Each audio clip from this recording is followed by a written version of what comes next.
A Chair for My Mother by Vera B. Williams. My mother works as a waitress in the Blue Tile Diner.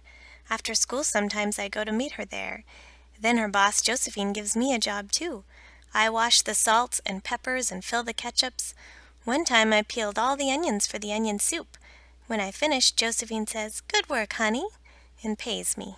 And every time I put half of my money into the jar.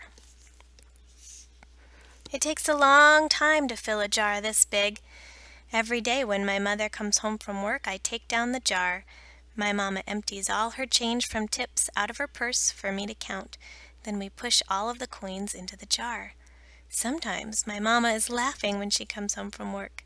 Sometimes she's so tired she falls asleep while I count the money out into piles. Some days she has lots of tips. Some days she has only a little. Then she looks worried. But each evening every single shiny coin goes into the jar. We sit in the kitchen to count the tips. Usually Grandma sits with us too. While we count, she likes to hum. Often she has money in her old leather wallet for us. Whenever she gets a good bargain on tomatoes or bananas or something she buys, she puts by the savings and they go into the jar. When we can't get a single other coin into the jar, we are going to take out all the money and go and buy a chair. Yes, a chair. A wonderful, beautiful, fat, soft armchair. We will get one covered in velvet with roses all over it. We are going to get the best chair in the whole world. That is because our old chairs burned up. There was a big fire in our other house. All our chairs burned. So did our sofa, and so did everything else. That wasn't such a long time ago. My mother and I were coming home from buying new shoes. I had new sandals. She had new pumps. We were walking to our house from the bus. We were looking at everyone's tulips. She was saying she liked red tulips, and I was saying I liked yellow ones. Then we came to our block. Right outside our house stood two big fire engines. I could see lots of smoke. Tall orange flames came out of the roof. All the neighbors stood in a bunch across the street. Mama grabbed my hand and we ran. My Uncle Sandy saw us and ran to us. Mama yelled, "Where's Mother?" I yelled, "Where's my grandma?" My Aunt Ida waved and shouted, "She's here, she's okay, don't worry." Grandma was all right. Our cat was safe too, though it took a while to find her. But everything else in our whole house was spoiled. What was left of the house was turned to charcoal and ashes. We went to stay with my mother's sister, Aunt Ida, and Uncle Sandy. Then we were able to move into an apartment downstairs. We painted the walls yellow. The floors were all shiny, but the rooms were very empty. The first day we moved in, the neighbors brought pizza and cake and ice cream, and they brought a lot of other things too. The family across the street brought a table and 3 kitchen chairs. The very old man next door gave us a bed from when his children were little. My other grandpa brought us his beautiful rug. My mother's other sister Sally had made us red and white curtains. Mama's boss Josephine brought pots and pans, silverware, and dishes.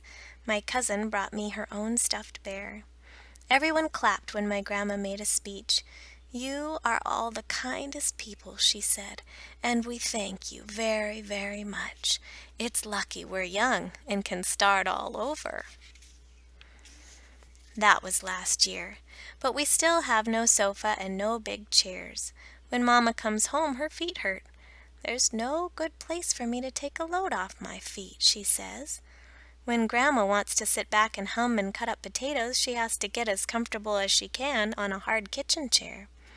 So that is how come Mama brought home the biggest jar she could find at the diner, and all the coins started to go into the jar. Now the jar is too heavy for me to lift down. Uncle Sandy gave me a quarter. He had to boost me up so I could put it in. After supper, Mama and Grandma and I stood in front of the jar. "Well, I never would have believed it, but I guess it's full," Mama said. My mother brought home little paper wrappers for the nickels and the dimes and the quarters. I counted them all out and wrapped them all up. On my mother's day off, we took all the coins to the bank. The bank exchanged them for $10 bills. Then we took the bus downtown to shop for our chair. We shopped through 4 furniture stores. We tried out big chairs and smaller ones, high chairs and low chairs, soft chairs and harder ones. Grandma said she felt like Goldilocks in the Three Bears, trying out all the chairs. Finally, we found the chair we were all dreaming of, and the money in the jar was enough to pay for it. We called Aunt Ida and Uncle Sandy. They came right down in their pickup truck to drive the chair home for us.